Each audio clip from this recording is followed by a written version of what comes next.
Hello guys, in today's video I'm going to show you how to enter one-handed mode on Motorola Moto G52. Let's go!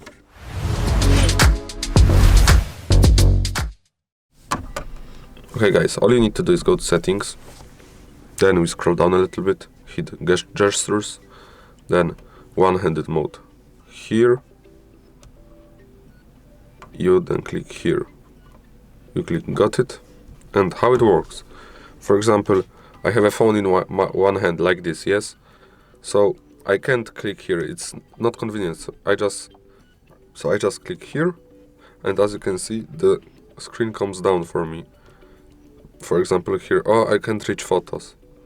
Let's click it, oh. Okay guys, thank you for watching, have a good day, goodbye.